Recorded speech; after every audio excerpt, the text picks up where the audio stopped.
My mother-in-law claimed she was helping by reorganizing our kitchen while we were away. "You'll thank me later," she said. But when I showed her how I'd reorganized it back, her reaction was priceless. I'm a 34-year-old woman living in a cozy suburb of Portland, Oregon. My husband, Mike, and I have been married for 5 years. We recently bought our first home together, a charming 2-story house with a spacious kitchen that I absolutely adore. Cooking has always been my passion, and I've spent countless hours organizing every utensil, spice, and appliance to perfection. Enter my mother-in-law, Barbara. She's 62, retired, and has a penchant for helping in ways that often cross boundaries. Barbara believes that her way is the right way, and she's not shy about imposing her methods on others. A few months ago, Mike and I planned a week-long vacation to Hawaii. It was our first real getaway since the pandemic, and we were beyond excited. We arranged for our neighbor to water the plants and collect the mail. Everything was set. Unbeknownst to me, Mike had mentioned our trip to Barbara during a casual phone call. She immediately offered to keep an eye on the house while we were away. Mike, thinking it was a kind gesture, agreed without consulting me. Fast forward to our return.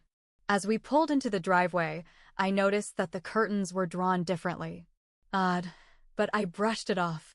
Upon entering the house, I was greeted by the scent of lemon cleaner, a scent I never use. My heart sank. I rushed to the kitchen, my sanctuary. To my horror, everything was rearranged. My meticulously organized spice rack was now alphabetized. I had them grouped by cuisine. The pots and pans were relocated to different cabinets. My baking supplies were scattered. Even my grandmother's vintage mixing bowls were moved from their display shelf. Barbara stood in the kitchen, beaming. "Surprise! I thought I'd help by reorganizing your kitchen. You'll thank me later." I was speechless. Mike, sensing my fury, tried to mediate.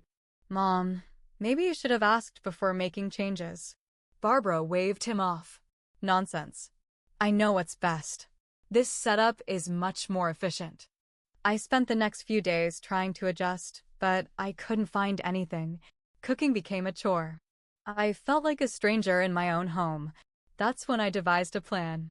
I decided to host a family dinner the following weekend and invited Barbara. She eagerly accepted, excited to see her improvements in action. The day before the dinner, I spent hours reorganizing the kitchen back to my original setup. Every spice, utensil, and appliance was returned to its rightful place. I even added labels to the cabinets for good measure. When Barbara arrived, she immediately noticed. "What happened?" "I spent so much time organizing this for you." I smiled sweetly. "I appreciated your effort, but I prefer my kitchen this way. It works best for me." She was visibly upset. "But my way is more efficient." I maintained my composure. Efficiency is subjective. This setup brings me joy and comfort. Barbara huffed, but said nothing more. The dinner went smoothly, and everyone enjoyed the meal. As she left, Barbara muttered, "Well, I suppose everyone has their own way." Since then, Barbara hasn't attempted to reorganize anything in our home. Sometimes, setting boundaries requires a little assertiveness. So, after that dinner, things were quiet for a bit. Too quiet.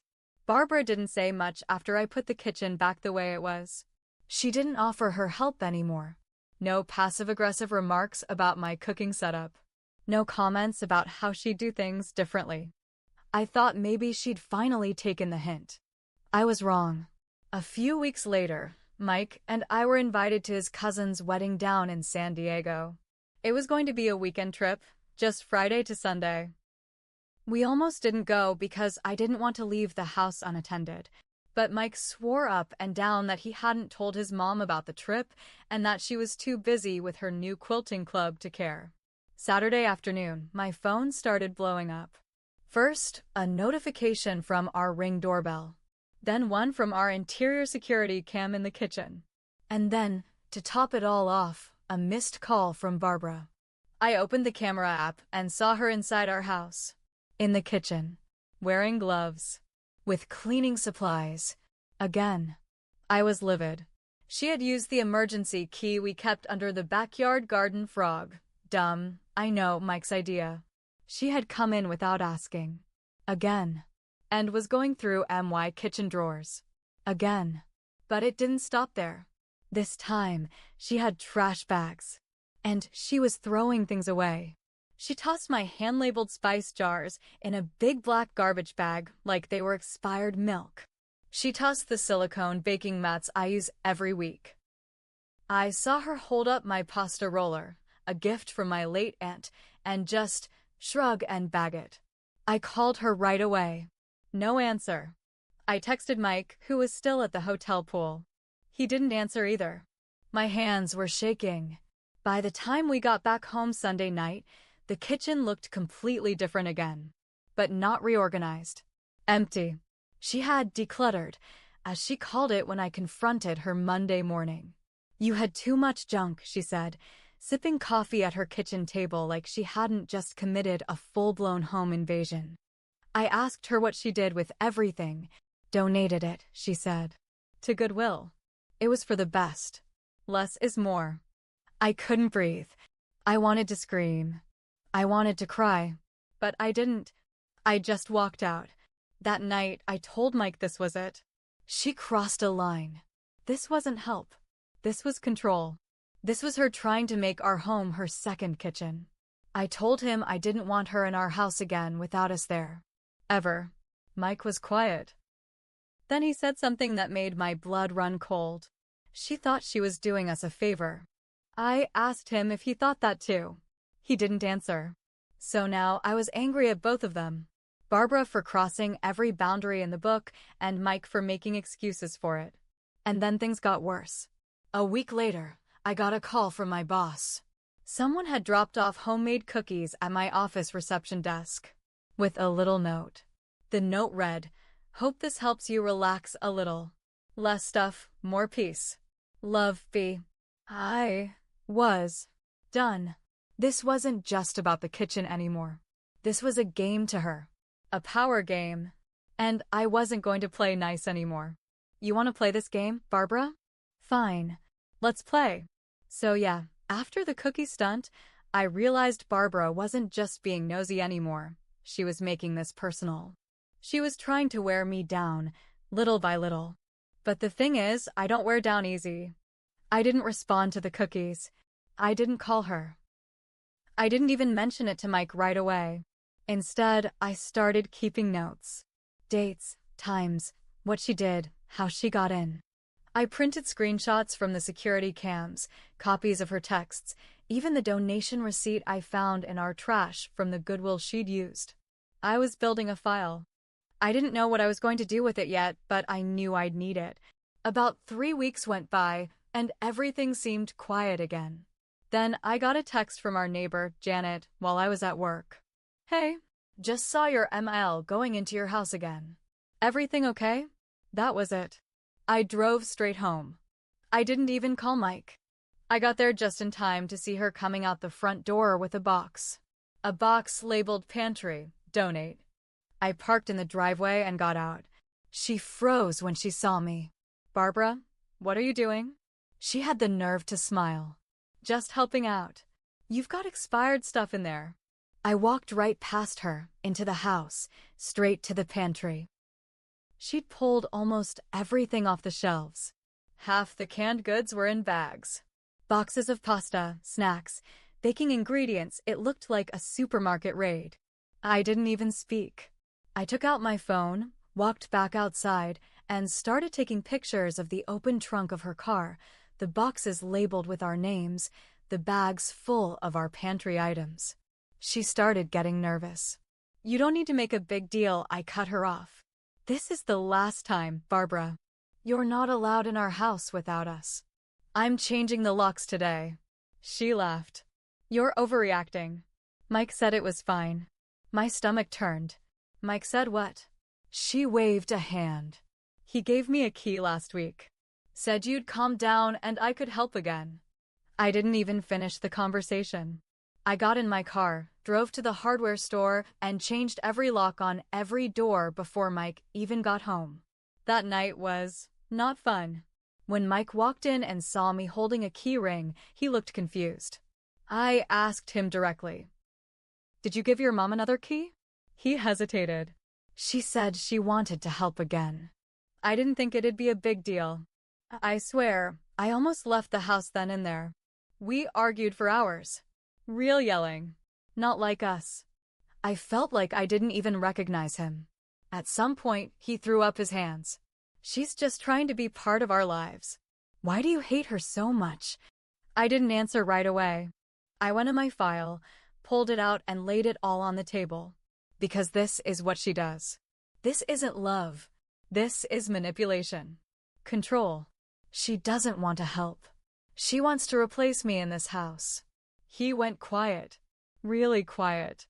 Then he said something I didn't expect. "You're not wrong." He sat down and rubbed his face.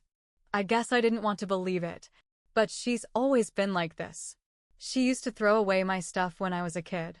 Rearrange my room without asking. Tell me it was better for me.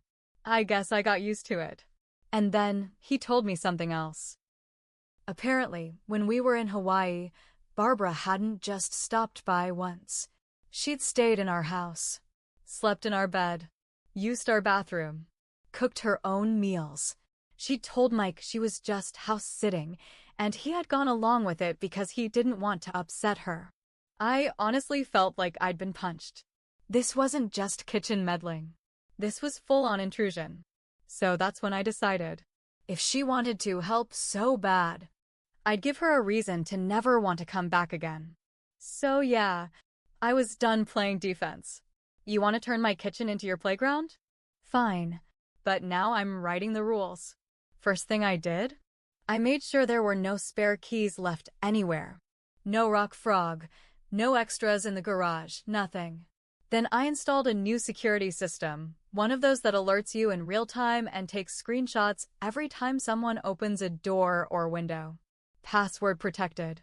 Only me and Mike had the code, but the real revenge? That came next. I went back through every single item Barbara had donated and called the local Goodwill. The manager was helpful, said she remembered an older lady dropping off a ton of kitchen stuff. I asked if anything was still there. Some of it was. I drove over that same day and bought back what I could.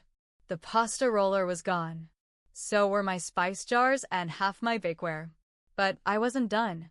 I called Barbara and invited her over for dinner. Just her and Mike. No hard feelings, I said. Let's talk. She agreed, probably thinking I was finally coming around. I spent all day preparing. Made a huge meal. Set the table nice. Lit candles. Even made her favorite dessert, lemon pie. When she and Mike arrived, I greeted them with a smile. She acted smug, like she'd won. Like I was finally realizing she was right all along. Dinner started out quiet. Awkward small talk. Then, halfway through dessert, I brought out a big folder. I slid it across the table to her. She opened it. Inside were photos. Pictures from the security cams, dated and time-stamped. Photos of her dumping my stuff, rearranging my kitchen, and even the note she left at my office. Then came the receipt from the Goodwill, with her name on it. Last, I included a typed letter I had written. It read, "You're no longer welcome in our home without permission. You have broken trust. This isn't love. This is control. And you've hurt me. If you ever enter our home again without both of us present and invited, I will file a police report. You will be charged with trespassing and theft." She laughed at first. You wouldn't. I leaned forward. Try me. She turned to Mike. You're going to let her talk to me like this? And then came the moment I didn't expect. Mike said, yes. And if you come back without asking, I won't stop her. Barbara's face went pale, like someone flipped a switch. She pushed the pie away, stood up, and left without another word. But it didn't stop there. A few days later, I got a call. From Barbara's sister, of all people. She said Barbara had been really shaken and was saying that I had turned Mike against her. She asked if I'd apologize to smooth things over. I told her no. Because here's the thing, I did make mistakes. I let it go too long. I didn't speak up soon enough. I avoided confrontation and hoped Barbara would magically respect boundaries. But not anymore. I'm not saying revenge solved everything, but setting a hard, clear boundary did. It wasn't sweet. It wasn't gentle.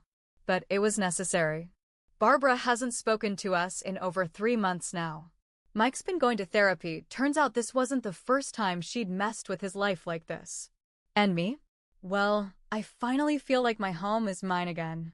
And yeah, my kitchen's back exactly the way I like it.